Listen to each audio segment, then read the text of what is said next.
Welcome back to Your Sweetest Life with Stephanie J. I'm Stephanie J, and I'm not alone. This is a long time since I've had a guest, especially a very, very long time since I've had this guest. So if you're new to the channel, you're new. I'm Stephanie J. I'm a health, nutrition, and wellness coach. I'm a nurse by profession, but my passion is teaching and helping people to create a life they love, their sweetest life, their healthiest life through food, activity, and to live a long, productive life. And I have my life partner with me, my husband. Would you like to introduce yourself to the people? Sure. My name is Derwin Jackson, and I'm the spouse of this one here.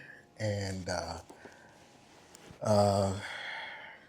we're looking forward to giving you a little bit of information about our lifestyle and how we navigate the life and live a healthy life. I try to at least live a healthy life. We do. And he honestly, he's the reason that I'm doing a lot of the things I'm doing, and I have the confidence and even the energy to do it because I have an amazing support system. And so we're navigating life together, and we know there's a lot of couples out there that are trying to figure out how to navigate life together, especially a healthy life. And so I wanted to bring my husband on because I always talk about it, but he's part of my lifestyle. So I wanted to bring him on to talk a little bit about it. And so he actually is a personal trainer. So he focuses on a lot of the fitness side, and we make a great team because I focus on a lot of the nutrition side. Right. And we go back and forth. We debate a little bit about different things. She jumps in the exercise realm every now and then, and I jump in the food and nutrition realm every now and then. So we keep each other abreast on, how we feel or different techniques, how the food tastes, how it helps your body. And so it's a good, strong combination, good, strong partnership, I think. So our normal day, what would, if someone came and followed us on like a normal Tuesday, what would our day look like? How would you start your day? How you start your day on a Tuesday? Well, what we do as far as our day is every morning we wake our bodies up with a nutritional drink after fasting all night as you sleep and your body's repairing and doing what it does at night. We start our day off with a nutritional drink. What's in that? Which involves, which contains things that we feel that's important to our specific bodies, which is a collagen. Basically, I make a drink with collagen, protein, so we can get our protein, help our joints and skin and things like that. A scoop of creatine, which has been a staple in our diets for quite a few years. Why is that important for people like us who are aging? By the way, he's 60. 60. I'm 59. Yeah, she's a baby.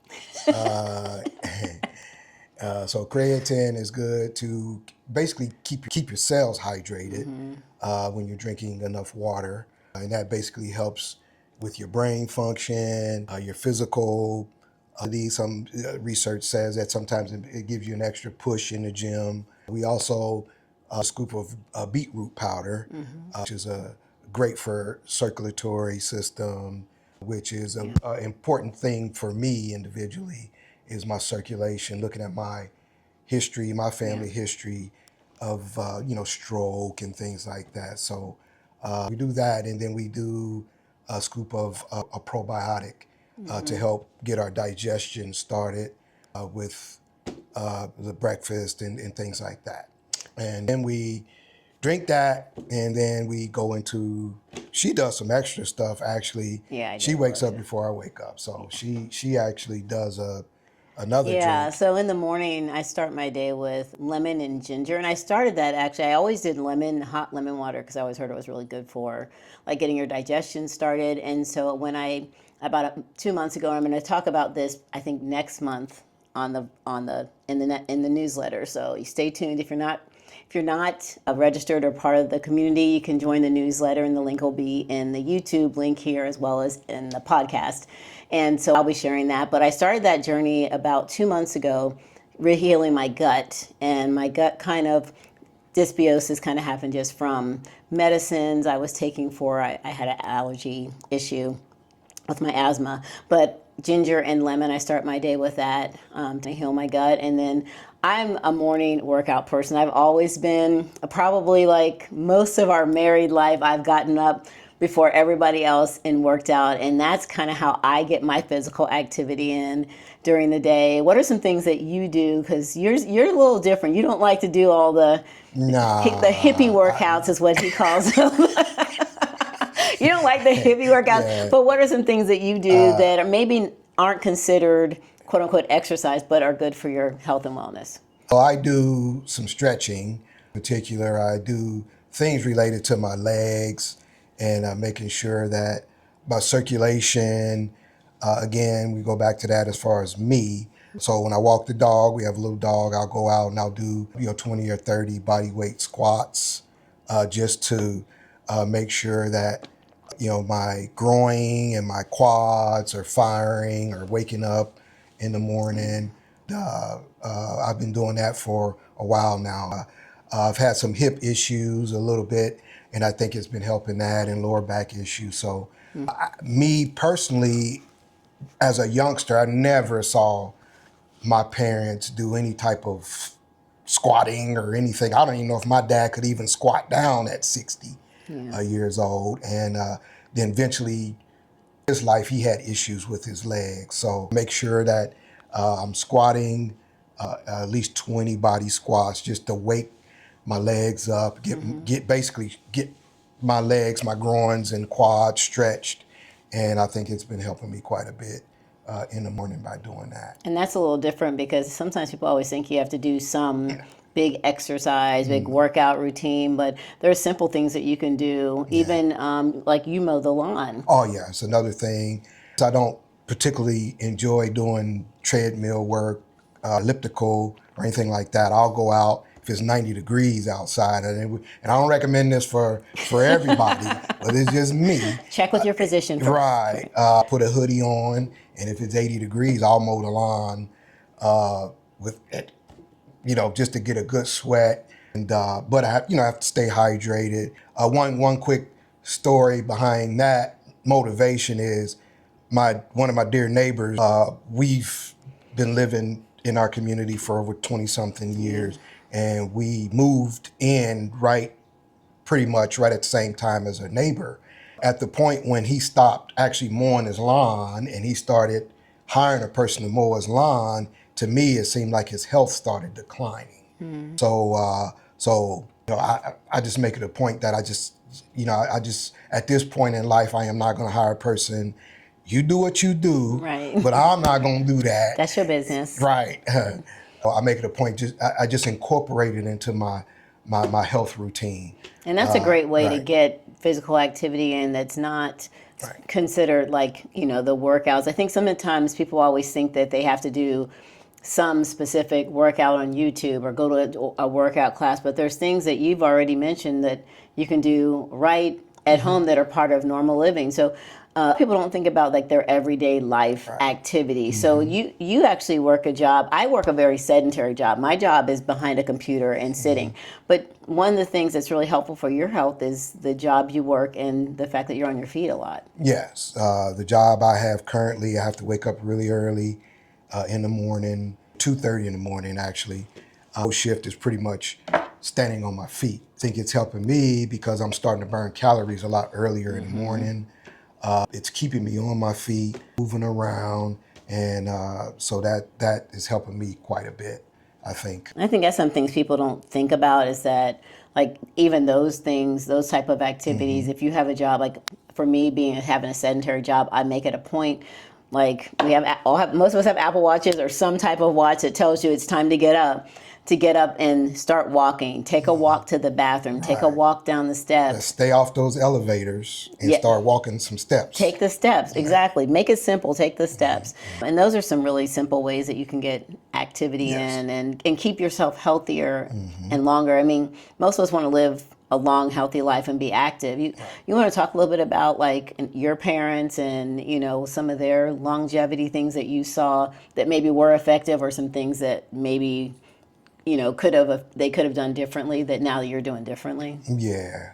My dad passed away a few years ago, but he was a busybody. He was a social worker by trade. He was running around the city all the time. Never really saw him do a program. Now, he was a great athlete. He always talked about that quite a bit, how great he was of an athlete and all that stuff when he was younger. But he was just a busybody. He walked. I mean, he just pretty much ran the city throughout the day. But one bad thing about him was his diet was horrible until he retired. He ate out a lot, right? Oh yeah, he ate out every day. I never saw my dad pack a lunch.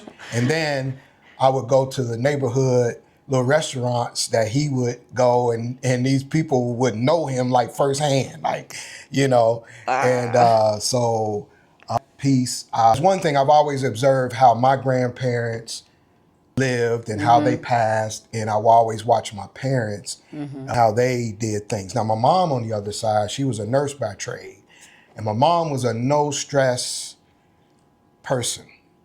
She wasn't no drama. She still is. And how old is she now? She's 85. 85. And she still takes care of herself. Right. She'll tell me in a minute to keep to mind my business if I'm getting too much in her business. Just came back from Barbados. Yeah, she's going on a cruise, I think next month or something like that. And that when we had our kids, we had our first one, we were young. And before we had them, she told them, don't call me last minute to babysit. Yeah. I don't do that. She said, give me some time. That's the best thing about her. She set boundaries, like always. And she's still like healthy, strong, and she functioning. Takes her naps. She's just, the stress level is just, she just was not on a lot of stress. Right. I think that was huge for her, like to be able to live long and feel good is, and that's a great point, is we don't really think about that a lot because we live in such a world where stress is, such a focus. You always got to be busy, always got to be busy. That's a great example of longevity and like lifestyle. Now, your dad, on the other hand. Yeah, busybody. And then he had a little nerve issue in his leg after he retired, and he wasn't as mobile, he couldn't. And I think he really told on him mentally up to the point where he passed. So those are the things that I look at because, I mean, that's my DNA. Yeah. That's my genetics. So, that's pretty much a marker. If you want to know how you're going to go, look at your parents. Right. And the good things, good nutrition, good whatever their lifestyle was. If it was bad, if you continue in those footsteps, there's a good chance that you may go the same way. Yeah, because we hear so many people say that, like, oh, well, my mom had diabetes, my uncle had diabetes, my dad had diabetes, I have diabetes, and it's like, right, and you eat the same way they ate. Right, right, exactly. So it's like you got to make those changes. Right. And then so I was like similar to you. Like my mom was a busybody, and she was always on a diet, but she never ate like a lot of food. Like she'd have a bag of popcorn for lunch. I remember seeing her do that kind of stuff. Or she was always dieting, but she never really. And she was always the one worried about everybody. And so she ended up passing in 2020. And I honestly think a lot of that was related to stress. My dad, on the other hand, was similar to your mom, who set boundaries. Who you didn't ask him to do 1,000 things. He did the things he wanted to do. And, so he kept his stress level low. My mom's stress level was high. I don't think he intentionally did that to her, but we just have noticed by watching our parents, like some of the things. And I think when my mom passed away, that's when I really was like focused on, I always was focused on my health and weight loss and those things. But I think that really did something to me because that really made me think about the stressors and how I opened the door to I do say yes to everything, and seeing her pass away was one of the things that really changed how I look at health and wellness. Right, and we always over the years have talked about this. I mean, Yeah. observing our parents, we would have discussions about this stuff. I don't ever remember my mom and dad talk deeply about aging No. and Yeah. getting older, and you know, they just didn't. They were like machines. They just Right. Just worked. went, and Retired. right, and yeah, And sat. so Yeah. Except I think my mom, that was when both of our parents kind of got a little bit sicker when they kind of stopped doing all the things that they had done for years, but they 'cause they physically couldn't. couldn't do it. Yeah, Yeah. yeah. And that's why like we wanted to do this podcast to kind of talk about more about longevity and living. I mean, we are getting in our older years, and some of the things that we're doing that we're trying to implement in our lives that maybe we didn't see, you know, from our parents, or and take from them some of the things that we think are really effective. So you like to lift weights, like that's his thing. I do all kind of exercises, but how has that changed? So from maybe like 5-10 years ago, how you look at your weightlifting and your fitness to now that you're getting a little bit older, what does that look different for you? Well, it looks it's a lot different now as I age, of course. Like I would say 15 years ago was when the turning point happened for me personally. Turning point. And we had gone on a cruise, and I was basically at that point obese, pretty much. I mean, wasn't working out. Everything ached. My knees ached, and we went on a cruise, and I could barely enjoy any of the activities or anything. And I think at that point on that cruise, I decided when we get back home, I'm heading straight to the gym, and because I've always been athletic. You know, when I was a kid, I did sports, all the sports. So to me, I was really shocked at myself, like, you know better. You've never been like this. And just to give you a picture of how obese I am, I'm a little guy. I'm only 5'4", 5'5", weighed almost 240 pounds at that height, and that is totally like, that's pretty much obese. And so I got back into it, and then quite naturally, being an athlete, that competitiveness comes out in you because I've lifted weights before, off and on for quite a few years, and you just want to go. And then once I started getting hooked into it, I noticed that I started getting stronger and stronger, probably stronger in that time than I've ever been in my life. Yeah. And yeah, you're working out like 3 or 4 days a a week. And I'm doing the we were eating like, you were eating like, you even had like your meals, like you had me giving every you 2 like or 3 hours. Yep. So I was pretty much like on a bodybuilder type of regimen. It got to the point where my wrists and limbs, everything started getting a little sore from the amount of weight that I was pushing. So fast forward to now, I just came to a conclusion that I got to stop. Now, one thing that has happened is I have recompositioned my body over the last 10 or 15 years, where I've actually restarted, I would say, my physique and things like that compared to where I was. But now more or less looking in terms of just a maintenance type of workout, where instead of doing all the poundage and all that kind of stuff, because my friends would be like, Derwin, why you lift so heavy? And I'd be like, because I can, that's why. Right. I mean, because you can. Right. Like, why stop if you can't? Right, but all my joints hurt, my shoulders and all that kind of stuff. And so now I'm more or less into preparing my body for my senior years, where I can get around. Yeah. I'm still strong enough where I can pick up things, and then, if somebody get out of line I can get to do what I got to do. I was kidding. Yeah, no, for real. For real though. Yeah, so that's I guess the 10-year span that I'm from then to now that I'm at, where I feel great. I'm still, every now and then I test myself to see where my strength is, and I'm pretty happy with where I'm at. So now it's a matter of maintaining and setting little goals here and there based off of what we're doing. If we're going on a trip, then I automatically go into the little 12-week mode, where I got to get the diet right, got to get, myself in shape. Like we went to Thailand in January, so this past January, so about 6 weeks before that, I went to the gym, started the Stairmaster, because I knew it was going to be a tough trip. you know, being so many hours in Flying, the air, yeah. flying And walking a lot right, in because I Thailand. didn't want to get over there and, you know, and not enjoy the trip Right. because I'm sore or my ankles are swelling up or Right. something And you goofy did like that. great. You did Yeah, so great. I made it, and Yeah. and No, you did so great. I mean, right. and that's important to know when to make that transition. Like for me, I used to love those you know, I was doing all the videos. I I think can't slow her down, boy. I had all of the Jillian when Michaels when she had hers and the Tybo. Like I was straight like hit. But now that I'm older, I'm finding that my body needs something different. You know, when I was doing all those things, I think I was raising my cortisol a lot, and that's something we don't talk a lot about. Is like how, especially for women who are menopausal, perimenopausal, and postmenopausal, how your exercise does have to change. So now my exercise is really diverse. I still like lift heavy. And I do that like 4 days a week, 3 to 4 days a week.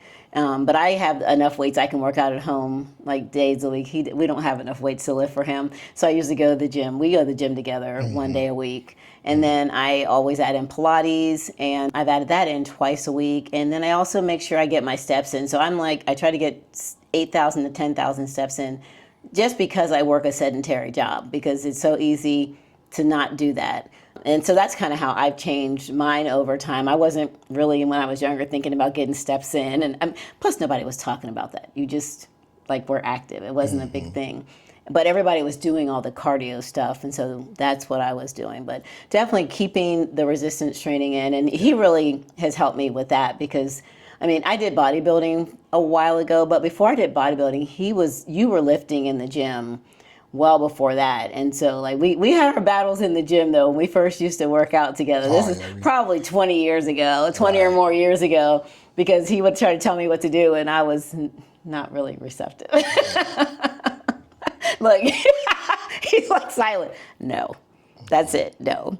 But we've had to learn how to change that throughout our lifestyle. So like depending on what age you are, you have to see what your body does. Like, you know, my husband was saying his wrist started hurting. He was doing this and he had to make adjustments to how he was lifting, but he didn't stop. No.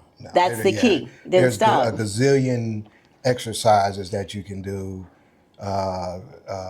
to offset any type of issues that you may. So there's no excuse. Yeah. There's no excuse. Quite naturally, if you have something that's serious, you want to go to the doctor. Exactly. But you know, we haven't had to do any of that type of thing because we as you get older, you kind of train smarter.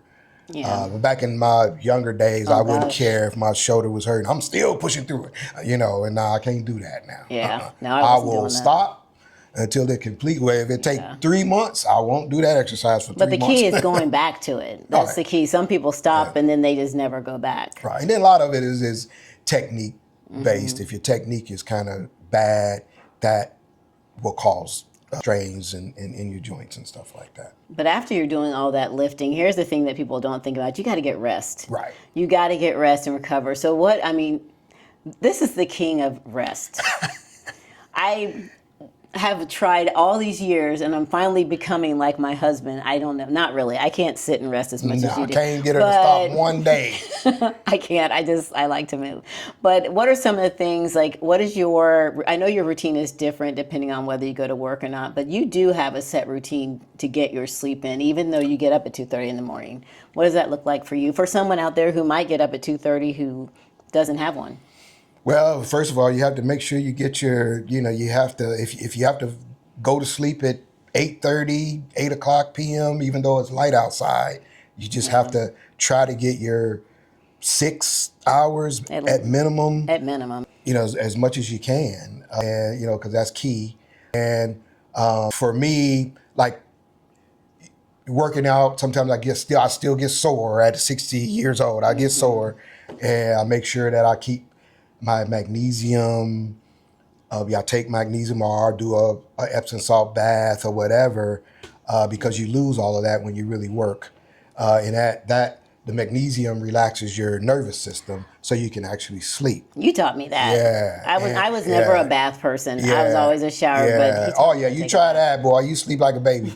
Yeah. So if you're stressed at work or whatever, you're real tense and And hey, I get in there, boy, I turn the lights off and turn some candles on, and it's Yeah. on, you know. Yeah, And you taught me and that one. I seem to sleep well. So that's you know, what I try to do is just prepare myself to, and I'm consciously thinking I gotta get 6 or 7, and then even what you watch on TV will affect your Yes, sleep. yes. Remember we were watching We that watching these show? series, and they got us all like this right before. We had to stop that because Yeah, we we weren't did. sleeping, you No, know. we were so tense when we go to the Like, bed. no, we're not doing that. And we would say that for the weekends, but yeah. So even you know, that will cause you to have problems Yeah. sleeping, you know. So No, you actually taught me how to have a bedtime routine because I was definitely that person that would like, I could never fall asleep. I was always stressed. I was always like getting in the bed, like thinking about all the things. And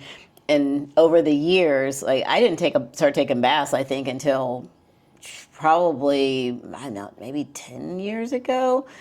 Because I was like, he'd be in the bathtub, he'd be in there forever. I'm like, oh my God, like, what is he doing? Like, why has he got to stay in there all this time? And I'd be so frustrated by him taking a bath. But then when I started doing it, I was like, well, okay, this is all yeah, now we right. fight Okay. over it, you know. We do. We fight over time slots. I'm first, you know. I go to bed first, so I gotta take a bath first. But that has really helped, like doing the magnesium, getting into bed. Even we have those when we go to Thailand. They have these little Oh, inhaler, inhalers, yeah.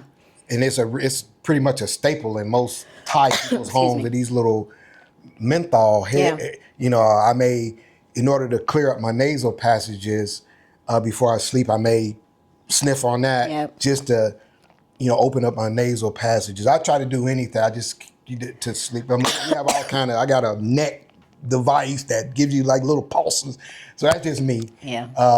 Yeah, we just bought a massage chair. Yeah, we've been doing that before bed. That actually has yeah. been really nice. Yeah, Before bed. and that's great for like after workout recovery and things like that. keep Because talking. you know, so even the timing of your workout, you have to be conscious of that as well. Because if you really are working, I mean, your muscles are still, you know. And those are some of the things that I try to do as far as preparing myself to get a good night's sleep. Things get a little more complicated. If that's the case, when I get home from work, I just make sure I take a short nap, things like that. Make sure I adjust my, they call it, your Circadian rhythm. right. So when it's time to get to 6 or 7 hours, I try to get it. Yeah, you've always been really, really good about that. I didn't until later life, but now I am. My sleep is super important. Like I take a bath or a shower before bed every night. I try to get a bath in, but if I don't, a shower, and then I always like I try to turn off like my TV, iPad, and stuff like an hour, 30 minutes before, and then I love to read. So well, sometimes that gets me in trouble though. Oh yeah. Because sometimes I get into a good book and then I don't want to put it down. Yeah. And I wake up. And, No, but that's only on the weekend. On the weekend is the only time I like watch my iPad. But reading my book, yeah, I do get in trouble sometimes. But I've been much better about it. And what are some of the things like you and I just started taking more supplements to help with sleep? I know, like we take the magnesium, zinc. well, the vitamin D and K. We just read something recently about that. About taking that. I was taking it in the morning. Now I do that at night because your body's when you're sleeping, you're in recovery mode. The vitamin D and K, it works a lot better. So we're trying it to see if it makes a difference. Fish oil at night before we go to bed. I'm really bad about the fish oil. I always forget. Because your body is that's when the repairing happens when you're sleeping, when you're resting. So I always forget the fish oil. Like always, I got to remember to do that. I'm bad about the supplements. You're much better about the supplements. Yeah. I am trying to get more consistent with that. So let's move on to food because that is my specialty. And I always tell him, I was like, you would probably be 500 pounds if you weren't married to me. And cooking. And I think that's probably, if anything, has been the best thing ever is the nutritional thing that we do here. And Let's talk a little bit about kind of how we do our groceries and then like our meal planning, since that might be helpful for some people to know like ways that we can kind of work together. I mean, most of the time in the winter and fall, A little more of a it falls a challenge. little bit on me mostly, but during these summer months, Yeah, what every Sunday we meal prep for the week, and I'm the protein guy, so I'll fire up the grill and do all of the meats for the week, whether it be salmon or steak or chicken, whatever. shrimp, and it makes it wonderful because for one, it's less stress. I mean, Sunday is work getting it all together, but throughout the week, she doesn't have to worry about coming home, figuring out, okay, what are we going to make for dinner?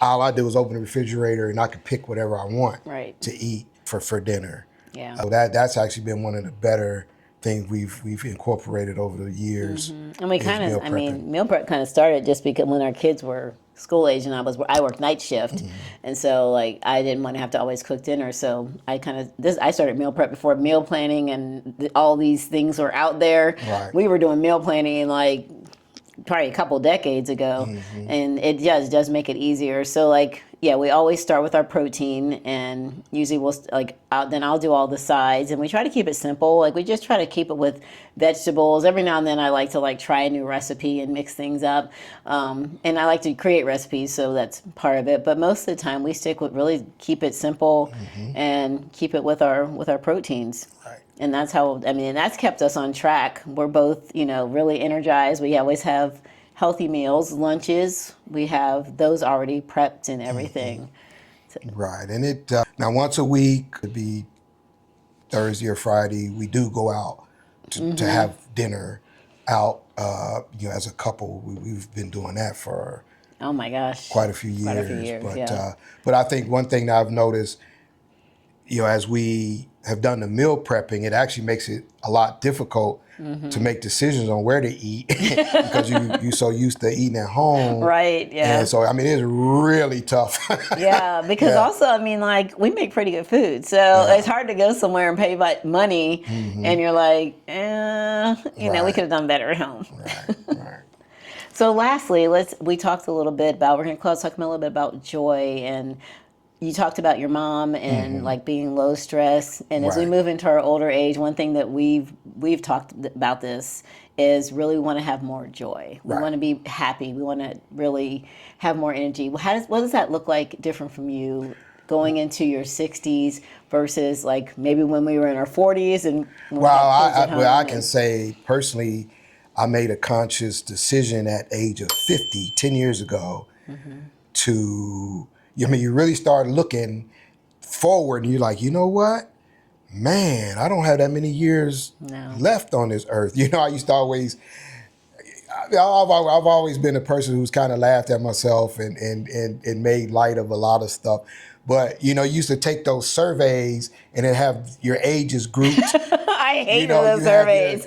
Your 20 to 20 teens. 20 to 30, 40, 30, and you say, right. wow, boy, I'm glad I'm not And on then that they have end. 55 Plus, right, 55 and over, and that's it. It's nothing over that. I know, it's terrible. I Right. hate those surveys and, now. And you here, so when you hit 50, you're like, you know what, boy? There's no more No. boxes to check. No. So I made a conscious effort at 50 to begin to enjoy life, enjoy people, talk to people. My history, my background work-wise was I worked over 30 years in hospital administration. And that was super stressful work. And it was not, some days were not fun when you're in that type of environment, dealing with people that are stressed and people that want to figure out what's going on with people and stuff like that. So it was to the point where I didn't even want to talk to my neighbors.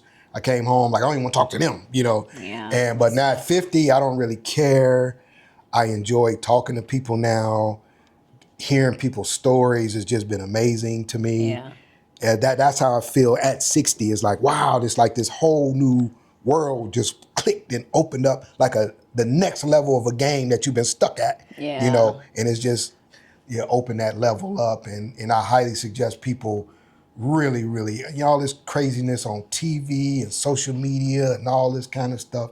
That stuff will drive you nuts if you really, really, Yeah. you know, Get caught up in it. no matter what color, whatever, get to talking to people, man. You'd really be surprised at how basically we're not that different. We all got messed up people in our families. You do, we do. That you don't want to invite them to nothing, Tell the people. Tell them. But I even made probably at 50, no, probably not 50, a little bit after 50, like the beginning of the week, I pick random friends of mine and I just shoot them a message like, hey, just have a good week. Mm-hmm. And by doing that, I've discovered there's some people that are really going through some stuff. Yeah. I messaged one person, they're in the hospital getting a appendectomy, and they talked about all this other stuff that's going on, and they were so appreciative. Mm-hmm. Man, I'm glad thanks for sending me a message, and I'll make it an effort to consciously, I try as best I can just to send a message to a person, hey, just checking on you. I don't want anything. I've never been that type of person. No. They know that.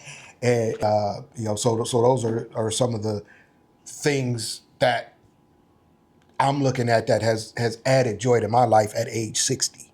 Right. Yeah. So what are 3 things, out of all the things we talked about, what are 3 things, we're going to close out with this, that if you had to give up everything else, that you would keep as part of your healthy longevity lifestyle? 3 things that I would keep? Just my mental health, of course, my physical health, and my,